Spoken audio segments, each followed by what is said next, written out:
What's the deal with camshafts? What's the deal with camshafts? What's the deal with camshafts? What's the deal with camshafts?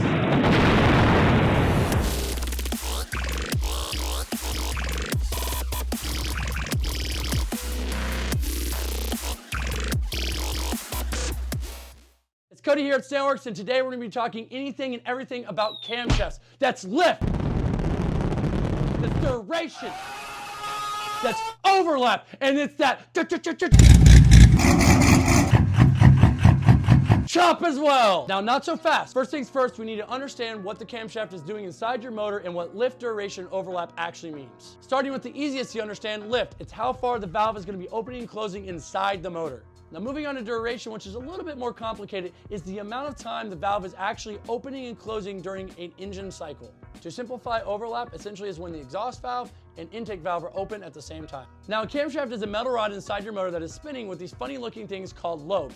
Now, these lobes look like teardrops and are essentially what is opening and closing your valve. Now, to explain how a lobe works, think of it very simply put as a circle.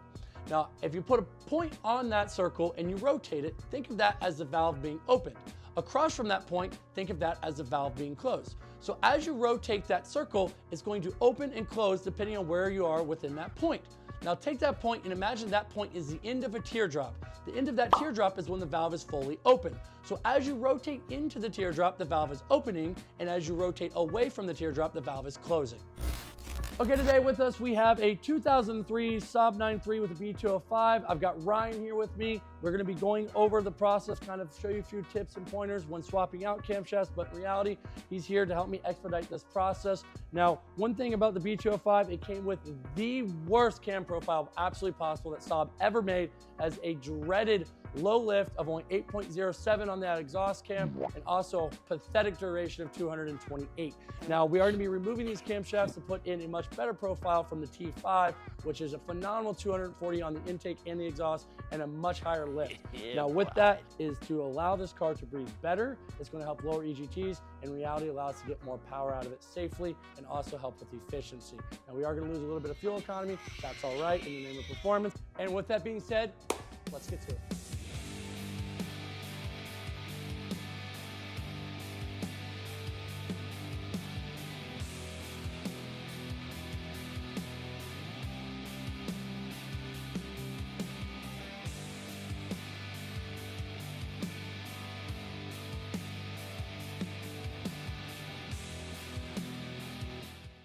So as you can see, we went ahead and got valve cover off, took the tensioner out, and we are getting ready to extract the camshafts as we speak. Now with that, there's a couple pointers I want to touch base on real quick before we move forward. Now, the most importantly is making sure that you don't drop the sprockets down in the engine, get them stuck, seen it before. So we zip tie the sprockets onto the chain. That's step one, good little tip for you. Number two, when you are taking the tensioner out, make sure you take the back bolt out first. It's a 12. When you take that out, that allows you to actually take the tensioner out and see how much life you have left in your chain. Now, this customer actually just recently had the timing chain already done.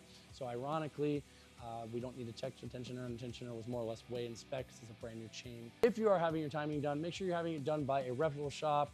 If you are doing it yourself, just take your time. We did find out that the timing was off in this motor by about 1.5 lengths, which definitely made the car probably run a little wonky. If you are doing it yourself, it's pretty straightforward. Make sure that the car is in top dead center when you're doing this. Now, you do that by the lineup mark on the harmonic balancer, and then there's 2 cutaways on your keyways. Something else to take note of, we have the cam keeps here. They are numbered. It is very important that you make sure you put them back in the same orientation. They are line honed, that way that you have proper rotation. If you put them back in the wrong orientation, you could potentially seize the camshaft.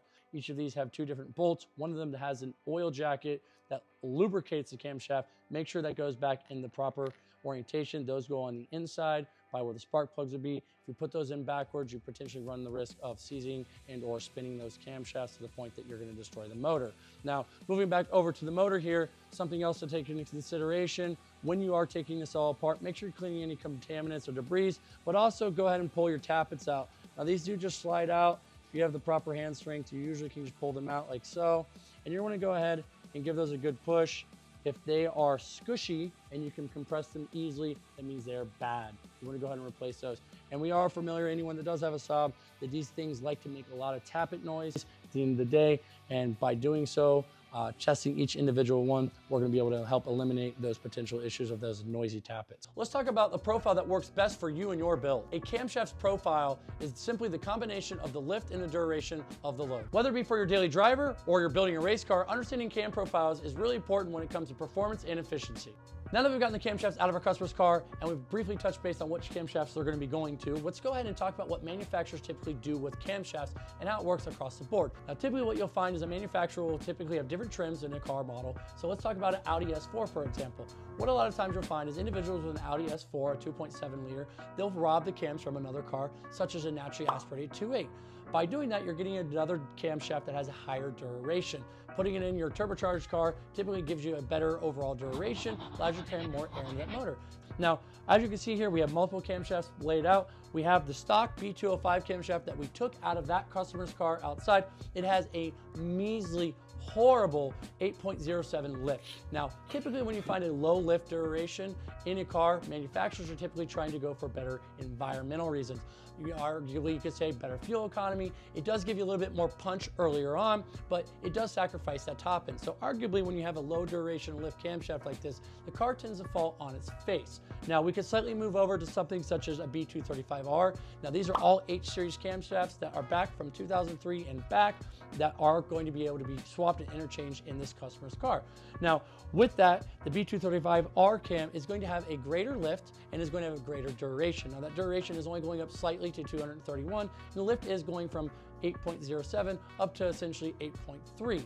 Now, what that's going to do is move that power band up ever so slightly.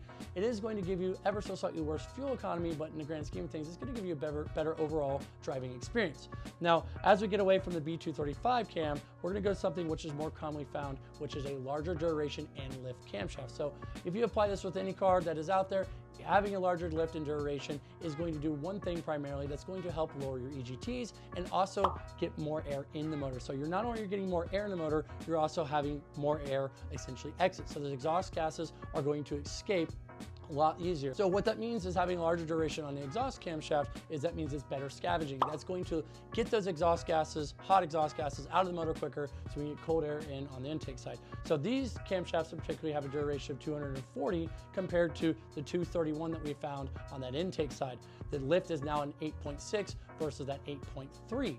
So what that's going to do is going to naturally give us more horsepower solely because we're able to tune for more aggressive ignition.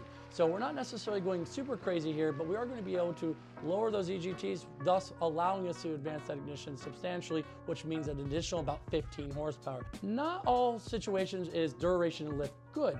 Now we have another set of B234i, which are found in a naturally aspirated 2.3 motor. Now what that means is having a duration that's longer typically means more air is getting in, but there also are other factors such as overlay and overlap of those camshafts. Now, if we were to just throw these NA camshafts in a stock B205, for example, we would actually end up losing right around 20 wheel horsepower. What? So duration does not always equivalent to more power. To make more power on these camshafts, we would more or less need to make sure we have a large enough turbo that's going to flow enough air. If we don't have that air to cram in that turbo into that motor, we're going to lose power. We have too much overlap, we have too much duration, that turbo cannot pump enough air. What if we hypothetically took the exhaust cam from this set and we took the intake from this set? So the intake NA and the turbo exhaust, putting those together is going to give us a completely different profile that's going to potentially work for different applications. So let's say hypothetically we don't have a large enough turbo to flow enough air for the NAs, but let's say we have a larger turbo that's essentially going to outflow the T5s by themselves. Well, we can put both those together, gives us a better overlay, and it's going to help prevent that dynamic combustion problem, which is the exhaust gases finding its way into the intake. And by running both of those, we're going to get the best profile possible. So if you're somebody that essentially is wanting the best of both worlds, has a decently sized upgraded turbo, running both is going to give you the best overlay possible and give you the overall best drivability without sacrificing the velocity of the air coming in and sacrificing power on the low end and the top end. Similar to that scenario, we have another scenario where we're taking two camshafts from two other motors. So if we go further back, we're going to go for the largest duration possible found in H series motors. So we're going to go all the way back to 1985, grab a camshaft from a C900, and we're going to go to the early 90s and grab the intake. So we're taking the exhaust camshaft with the largest duration available, which is 254, and then we're also going to get the largest intake camshaft duration, which is also 252. So what that means is we're going to get the most duration possible. Now the lift is going to be pretty much the same all the way back to the T5, so the lift doesn't change, but the duration does. The only scenario we'd want to use this is if we have a massive turbo that needs a lot of air to essentially get fully spooled. Now we are going to start to lose drivability at this point, so once your duration starts to get a little higher, especially as you get close to that 260 degrees on that duration, you're going to start to run into an issue where idling and something else starts to happen known as chop. Now, what chop more or less is the dynamic combustion is getting to the point that it is starving the motor more or less of combustion and or compression, meaning that compression starts to more or less get too low. Now, the reason we want to go aggressive as these two cams is we have a much larger turbo that is flowing that air. Now, what happens when you do flow more air, at idle, you do run into that dynamic combustion problem where we start to starve the motor of more or less its compression. The compression starts to lower, thus starving the motor of the ability to idle properly. So arguably when you're driving around, you start to run into something known as lope or chop. So if you hear that Camaro at the red light, blah, blah, blah, blah, more or less, that thing is essentially having a much larger duration. That time it takes for that camshaft to do a full rotation is much longer. So that brings us to the next set of camshafts, which has the longest duration that we have here on this table, which is 268, and also has an increased lift of 9.6. So at 9.6 lift, that means that valve is essentially opening up substantially more, and that duration is substantially longer. So having this increase of duration and lift is going to cause one problem. That is going to be daily drivability. Once you get past that 260 duration, you can say goodbye to daily drivability because you are no longer going to be sitting at a red light ready to go. You're going to pretty much have to launch that or build up that boost to get that car going. If you're moving the power band up substantially, you need to have a way to more or less feed those camshafts and feed that motor, and that's going to be with a boosted application, a larger turbo. Now that we've gone over all of this, let's go ahead and get back to putting the cams in our customer's car. Let's get this car back together. Let's get this car back together. Brian's finishing cleaning up the remaining contaminants. We're then gonna go ahead and put the T5 cams in. We're gonna do a quick revision after we get those installed on the tune. Make sure it is crucial that you do a slight adjustment in that tune. If not, you can potentially run into some issues. However, if you do not, the car will adapt and run properly. We do recommend making sure you properly tune for it, however. Once we do that, we're gonna go ahead, take it out, take it for a drive, and see what it feels like.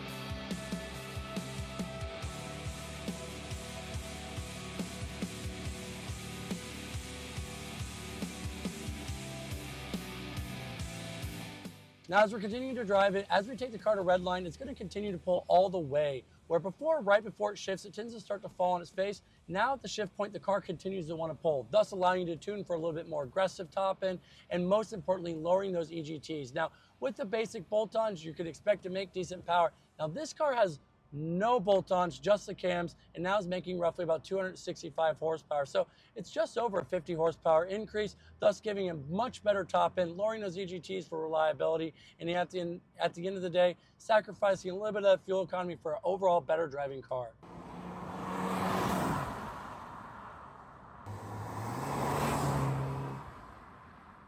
Now, before we wrap up this video, there's one crucial step we forgot to mention.